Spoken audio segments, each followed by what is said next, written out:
DayZ update 122 has just hit experimental servers, so let's go through everything added, fixed and changed.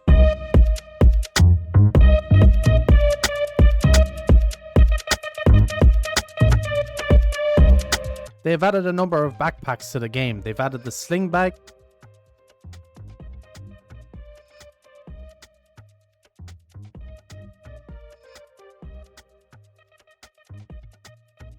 the army pouch,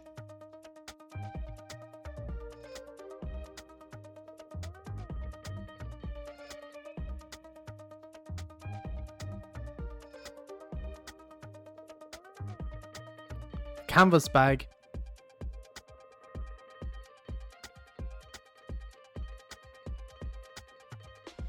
the leather duffel bag,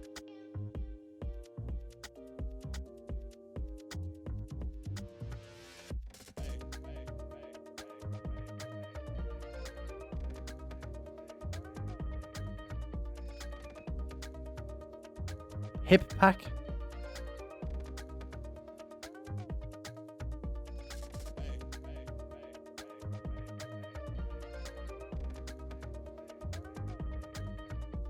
craftable dry sack bag,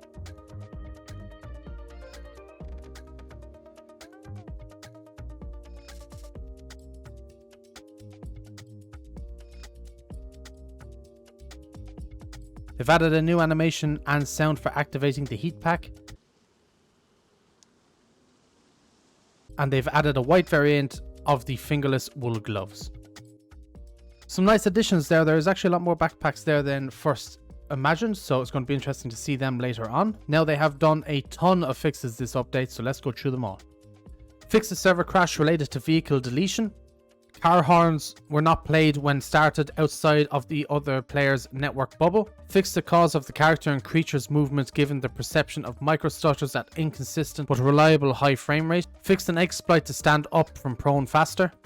Throwing an item into rivers, ponds and lakes would not produce a splash sound in deep water. Throwing an item into water would incorrectly play the sound at the bed of the water. The character was unable to enter some building entrances that were slightly above ground level. Players dying on the water would not float up to the surface. Fixed the case of door animation desynchronization related to nav mesh updates. The character name in the server browser was not displayed correctly in all cases. Fixed an exploit related to poison gas zone triggers.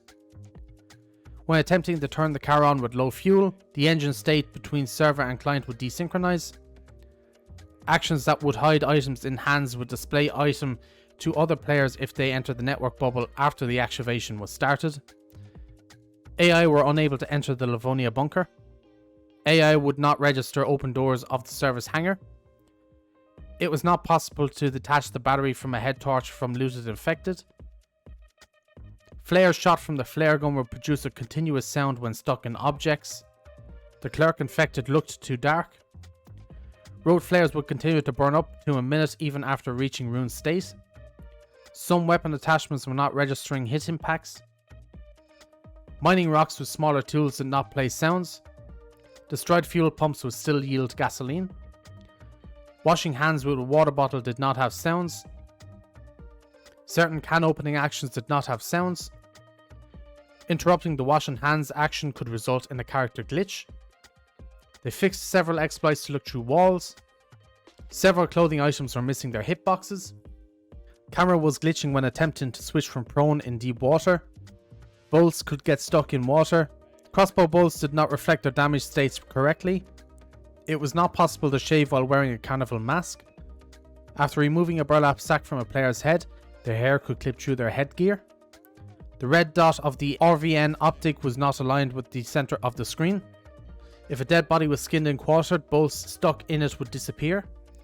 Attempting to treat another player's wounds could result in false prompts to bandage yourself. Fix several instances of items being held badly by the player. Fix several instances of clothing items clipping.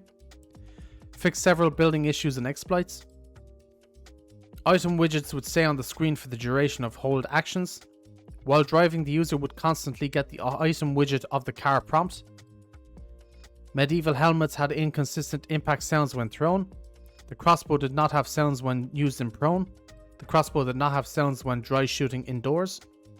The reload sound of the crossbow was more quiet while moving.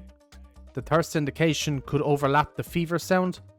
The thirst sound was not being played while wearing a gas mask or a helmet. Prison doors played the wrong sounds. Audio of certain doors was desynchronized. The respawn timer was skipped as soon as the game was loaded. The reticle of the ACOG 6x48 optic blurry on low graphics settings.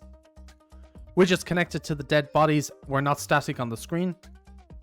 An unconscious player could temporarily go into falling state and see their surroundings.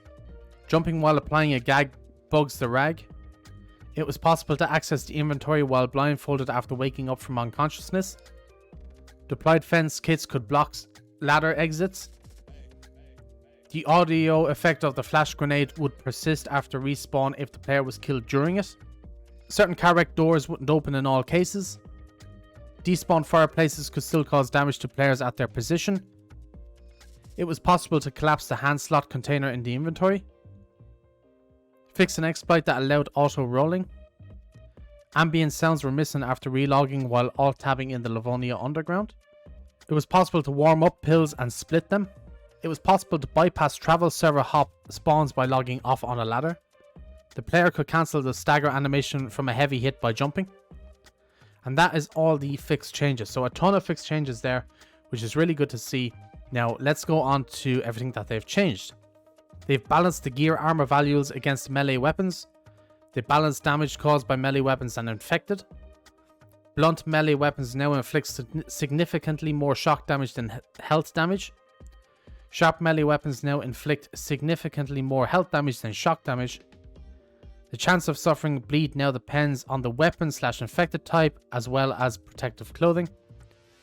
Certain low tier sharp weapons will no longer cause pushback even when using heavy hit. Chance of suffering bleed is now based on weapon and armor. PBO data is now verified before entering the login queue. Added collisions for the player with dead bodies, large animals. Reduce the weight of the gas canisters. Improve the fire geometry of several firearms. Improve the fire geometry of several firearm attachments. Improve sounds of explosives. Reduce the damage taken by belts from torso hits by 20%. Reduce surface noise when driving over specific surfaces. Item widgets are no longer visible when blindfolded by a flash grenade or burlap sack. They updated the game's credits. The in-game server browser now displays exact player numbers. Removed the column for slots in the server browser. So again, a lot more changed stuff, and they did also do some fixes to the central economy.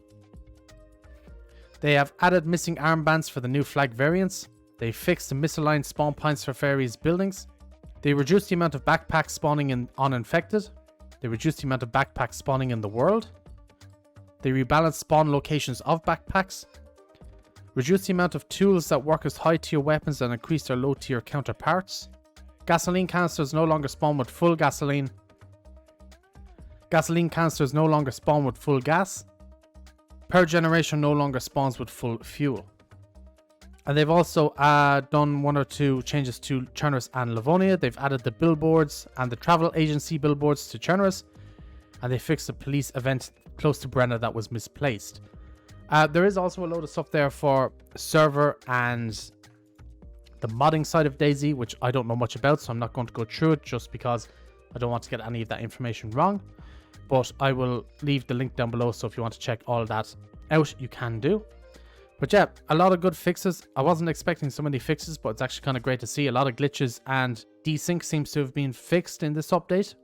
And a lot of balancing has also been done as well. So it's going to be interesting to see what everything is going to be like. But yeah, that is it for this update 122. Let me know your thoughts in the comment section down below as usual. I'm going to be live streaming this later on, give it a play, so it'll be interesting to see what everything is going to be like. But yeah, until then, I should catch you guys later. So peace out for now.